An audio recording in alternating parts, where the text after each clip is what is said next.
In my seminars the last few years, I have covered what I have found to be those few simple basic principles that can make major changes in life and lifestyle.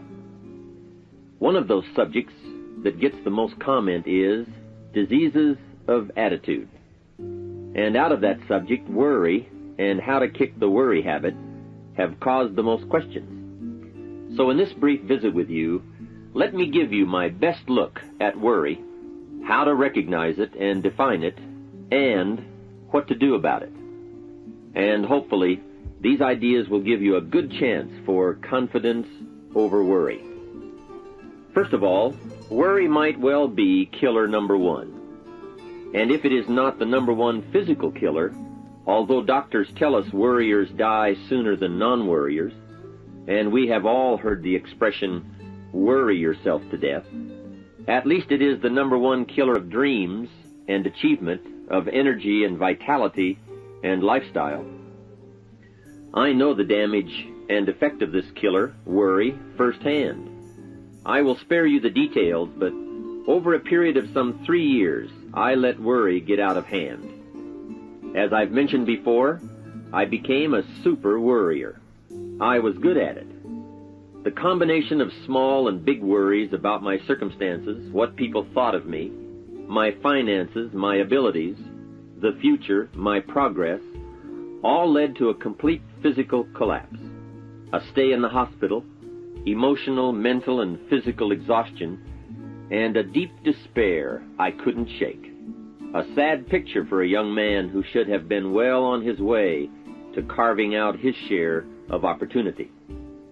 I am happy to tell you that good fortune came my way, and as many of you may be aware, I met a man, Mr. Earl Schoaf, with his ideas and inspiration and the help of a very close friend. I worked my way past the minefields of worry and disaster and out into the clear air of mental sunshine. And if I did it, anybody can do it. I'm not saying it's easy. It took me almost a full year to kick the worry habit. It took practice and much effort, but it was well worth it. Remember, don't ask for the task to be easy, just ask for it to be worth it. Don't wish it was easier, wish you were better. Don't ask for less challenge, ask for more skills. Don't ask for less problems, ask for more wisdom. It's the challenge that makes the experience. And life and its color and meaning and adventure for you is this collection of experiences. To wish them away is to wish your life away. So let's get to worry and what it is and what it does, how to define it, and what to do about it. And let's do it with eager, high hope that it won't be long until you will be free of the worry habit and on your way to the life and lifestyle that you want. First of all, let's define worry. There are many ways we could describe it. Worry is fear painting pictures in your mind. And if you watch that mental movie too long, you get a false picture of how things really are. Worry is a mental broadcasting station, and more often than not, it is false or at least distorted propaganda. Worry has that sneaky way of stopping short of giving you all the facts.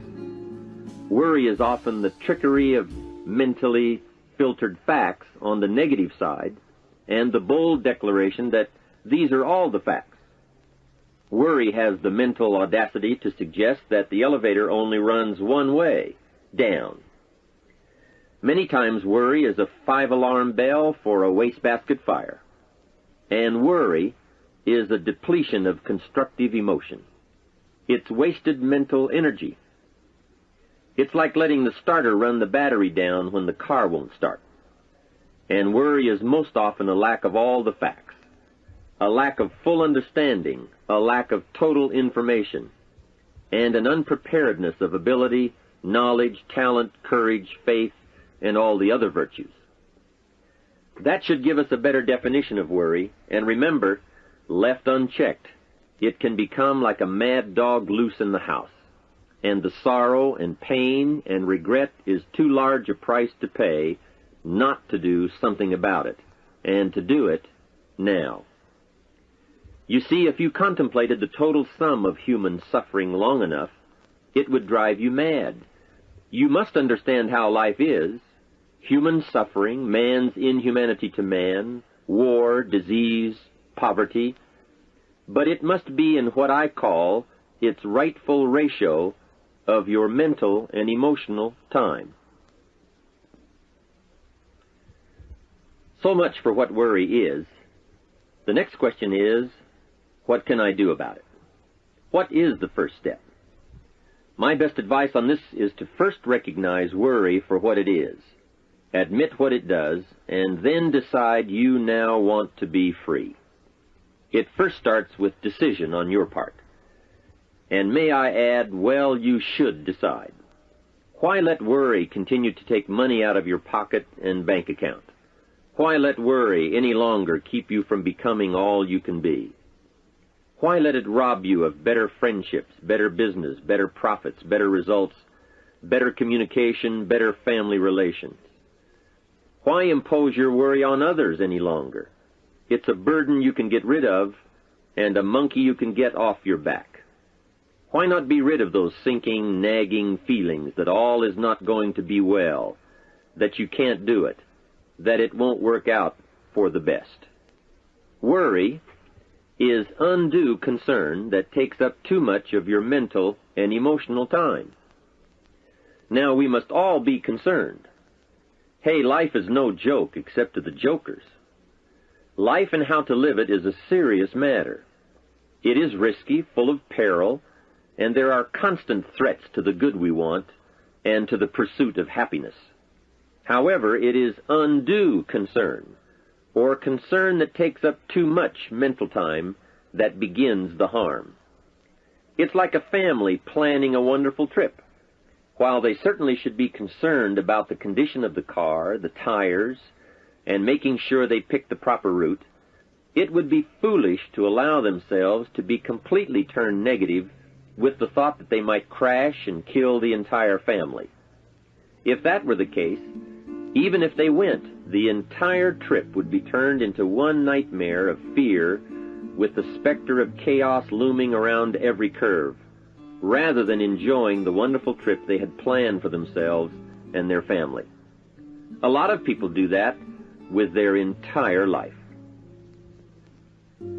So, start to make these declarations, and if you mean it, they will start you on your way to confidence and adventure, free of the worry habit. Say first, I've had it with worry. I'm tired of being beaten down and hassled with all those negative mental pictures. I refuse to be tricked by false facts. I'm really not that weak. Never again do I want those sick feelings inside, those mental false alarms. I'm tired of the drain on my resources. I'm tired of the embarrassment of the lack of confidence. I don't want people, especially my family, to see me in this state anymore. I've got more to offer. I refuse to let my life be short-circuited any longer by letting my mind run wild with a distorted view of the facts, whether I bring it up or if it comes from someone else. Prove it to yourself. Think back over all the things that you worried about, all the fantastic, catastrophic events that your well-meaning advisors had told you were going to happen. Be pleased that none of them ever happened to you, or else you would not be alive today. 90% of the things you worry about never happen anyway. All of us have had these well-meaning advisors who want to appear larger in the eyes of those they wish to advise, and who immediately rear back and describe every single bad option they can think of that might possibly happen. By the time they have finished, the one who has come for some confidence and some help wonders why he even bothers to live anymore. And the fact is, those things are never really going to happen anyway. Bring to question now what your mind tells you or what others tell you, and pledge not to go for false alarms. I've had it is a good beginning. This first step will start you arguing with your worry thoughts. Soon you will start to examine your fears and worries to see if they are valid, and you won't let your mind play those mental tricks any longer. It is possible to destroy any emotion you have, including worry and fear, by a very simple process, and that is, analyze it to death. Drag it out on the table and look at it. Weigh it against all of your past experiences.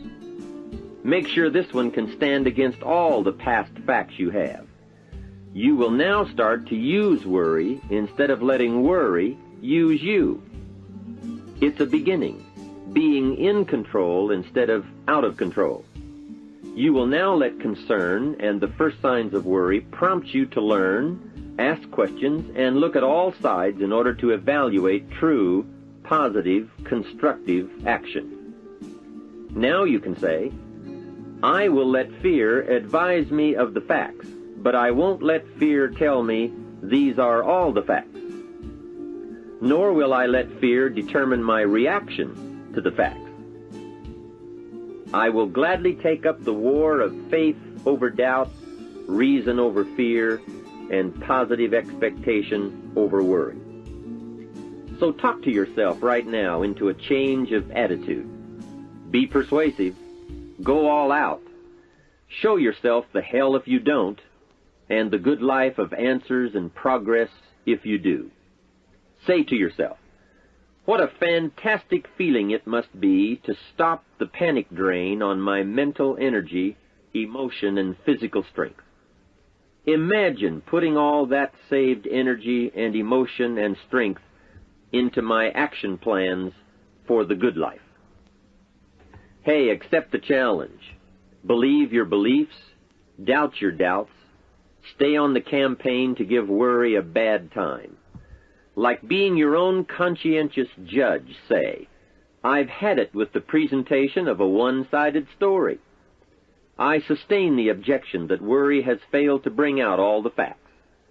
I despise these mental courtroom maneuvers that try to belittle my client, me. I demand the whole truth, and if worry will not be silent, I may cite him for contempt of the court of reason. Call up that scene often when worry wants to hassle you with the same old tricks and the same old results. It will work every time. Okay, let's move on to some really positive steps. If you can survive all that has happened to you up to this moment in your life, in spite of doing and thinking many of the wrong things, imagine how you can succeed by now starting to do some of the right things. First, the best answer to worry is confidence, and confidence starts first with awareness. Here is one of the most important lessons in life to learn. Life and business is like the changing seasons, and the real challenge of life is to learn how to handle the winter and take advantage of the spring. In short, that's it. You see, winter always comes, but so does the spring. Night follows day, but also day follows night. Sure, the tide goes out, but it always comes in. Opportunity follows difficulty as surely as difficulty follows opportunity. I have written and recorded much on how to take advantage of the spring, how to cash in on life's opportunities, work hard all summer, learn more ways to plant and protect what you invest, and to reap in the fall without complaint, knowing it's your harvest and you've reaped what you've sown. For this subject, however, let's talk about how to handle the winters, those times when worry, like winter, takes its heavy toll. So, we tell it like it is. Winter always comes. So does the night. Some happenings in our life will always be a cause for concern, and sometimes concern turns to worry, and worry turns to fear. But remember, that is to be expected. Each day, each event, each season brings both expected and unexpected challenges that we must think about and make decisions on. Life is like a stream that flows continuously. The better we understand that, the better chance we have to produce good results out of all of our challenges. May I suggest something to you? I have a friend who is an avid skier. You know something? He can only ski in the wintertime. You can only hunt the elk when the snow falls in the high mountains and drives them down. That's called wintertime. You see, it's all right if it's 12 below. Just be prepared for the winter. And here is a good thought. A full, well-developed human being will find a way to take advantage of the winter, not just handle it. The big challenge is to make something out of each opportunity. Now, if winters are always going to occur in our life, shouldn't we benefit from them too? Come the next winter, you could be on the inside looking out, seated by a warm fire, the company of a good friend, and those unique feelings of security in spite of the circumstances or the season. Begin to know now that the night will pass, and as you learn to grow and progress, you will better understand how to handle every night and better live every day. Here's some of the best advice I have on worry. First, don't be afraid to face the facts of life. It is not negative to understand that the winters always come. Don't be faked out. Don't clip the word impossible out of the dictionary. Sure, the Bible says all things are possible, but I don't really understand all that means. My daughters ask me, have you ever tried putting toothpaste back in the tube? Don't say I don't want to hear the problem. I don't want to see the difficulty. Don't show me the weeds. Don't say anything negative. Only see the positive. That's foolish. There is a thin line between positive thinking and kidding yourself. And remember, there's also a thin line between faith and folly. Here is the key. Humans have the unique ability to see it as it is, and they also have the ability to see it better than it is. One is called fact, the other is called faith. Faith you develop, facts you acquire. The facts you acquire are essential. It's like belief. You constantly must find facts to support your belief. Faith says, I will move mountains. It doesn't say, I will move mountains if someone gives me a bulldozer. I'll move a mountain if they will build me a road up there, if the weather's nice, if they give me a shovel. Faith just says, I will move mountains. Faith doesn't ask for a result to prove its existence. Faith is because it is. And remember, people die for faith. And some people give up everything they own, their life, for faith. Many years ago, over in Vietnam, a Buddhist monk did a very clever thing. He did the ultimate in political dissent. He burned himself to death. That toppled the government. That was faith. Totality begets totality. Here is a good prayer. Help me to see it as it is, and help me to see it better than it is, and then inspire me to act. Facts and faith and action. What a combination for personal progress. And action puts fear to flight. An Old Testament phrase says, watch the ants, you sluggard. Consider their ways and be wise.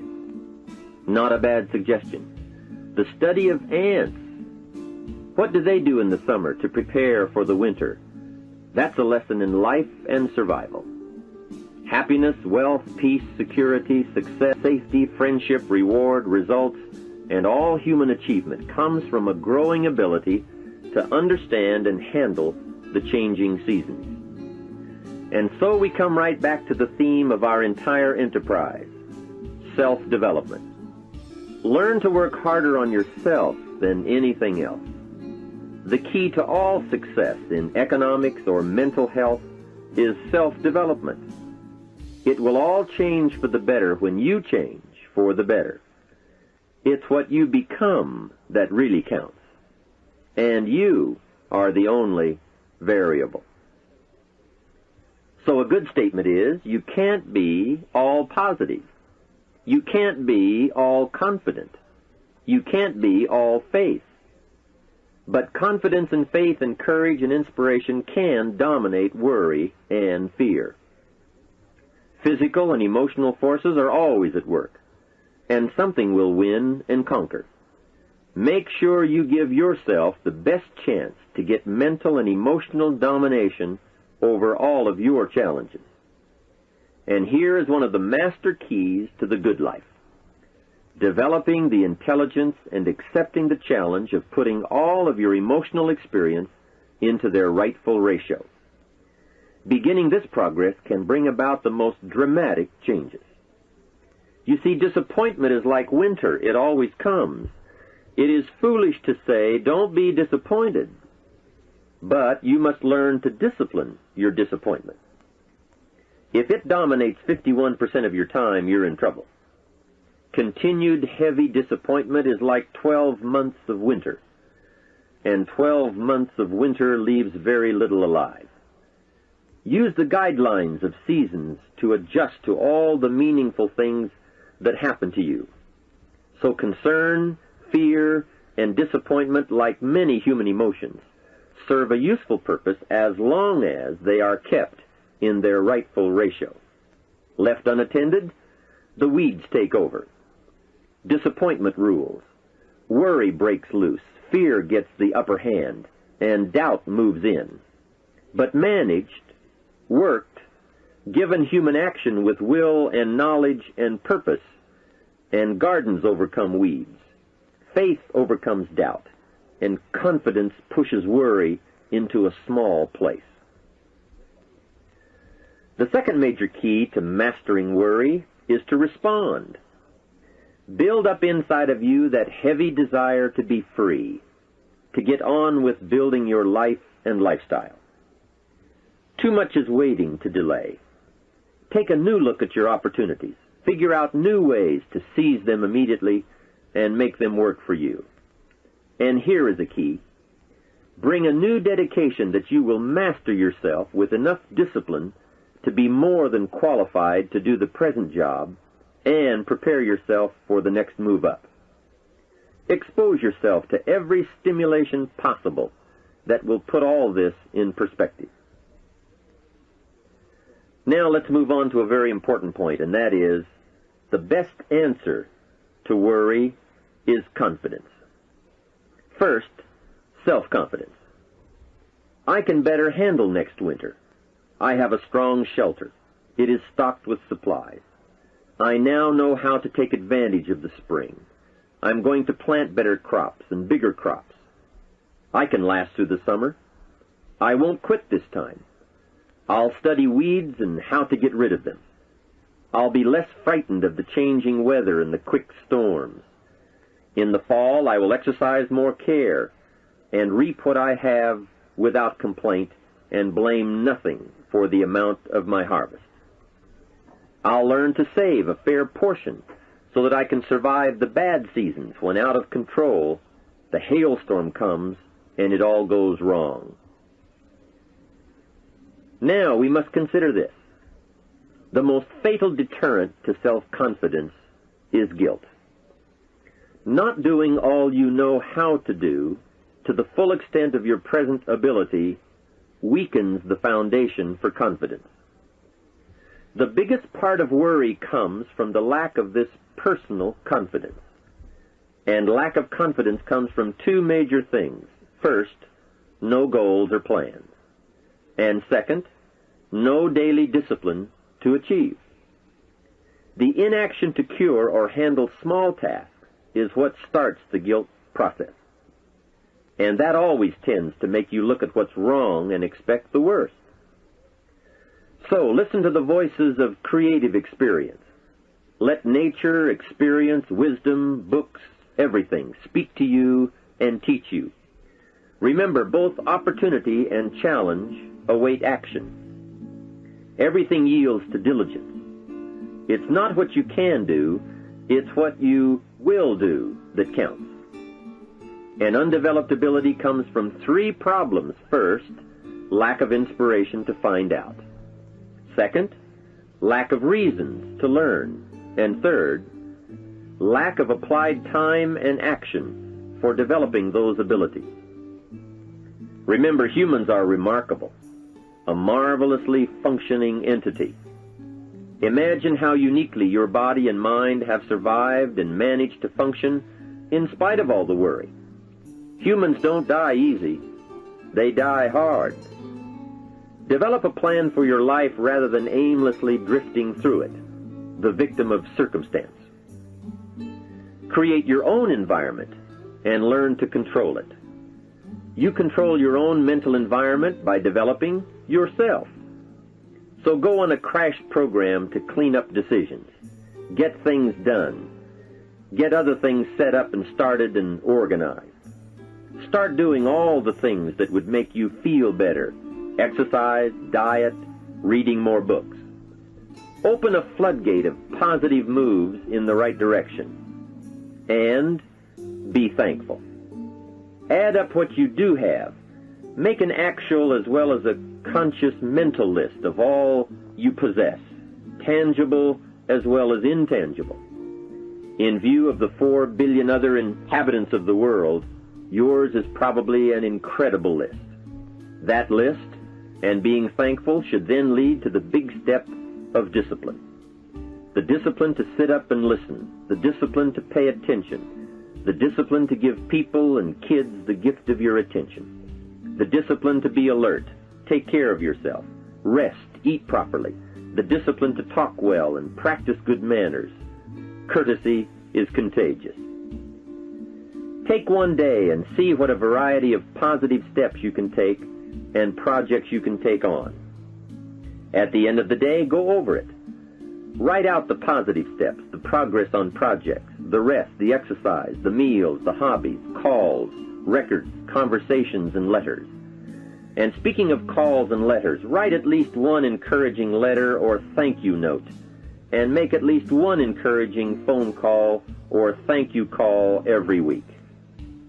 Then have a friend help you, as one helped me, to get all the facts and prepare for action.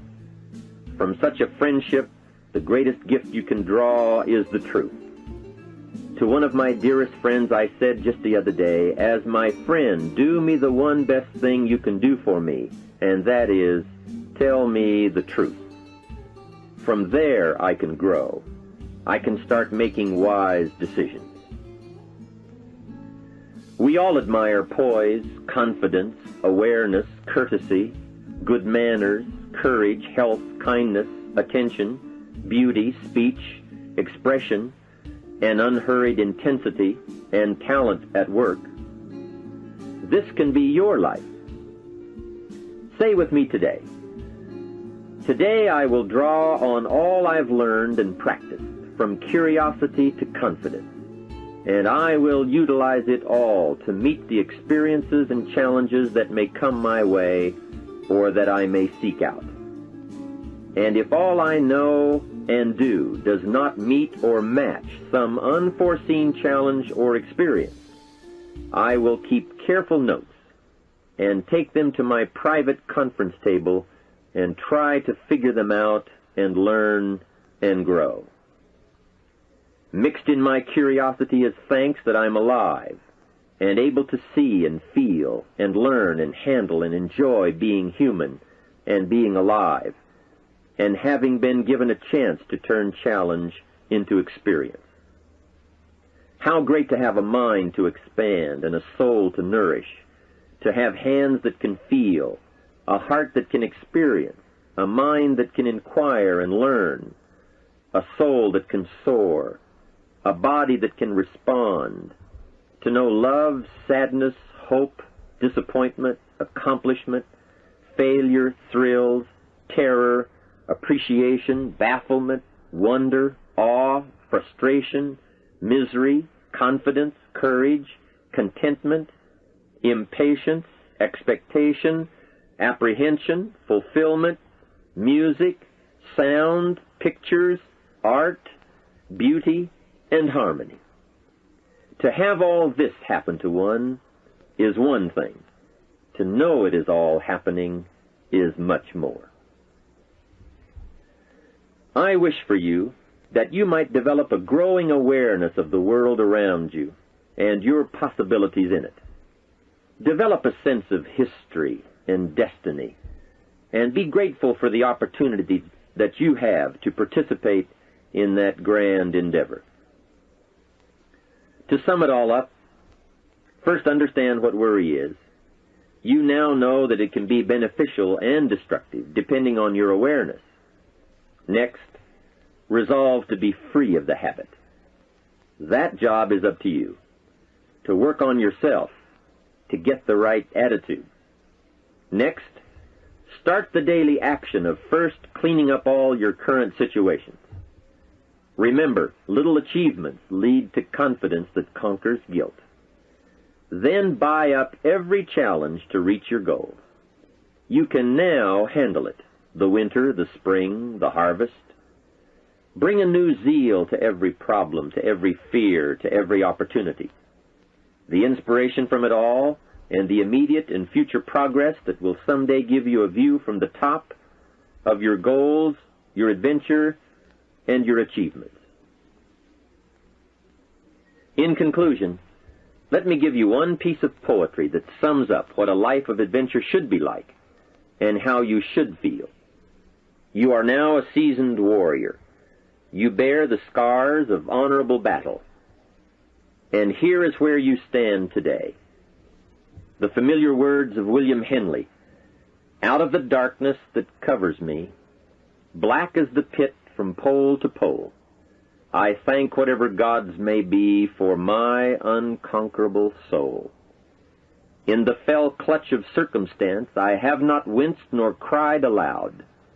Under the bludgeonings of chance my head is bloody but unbowed.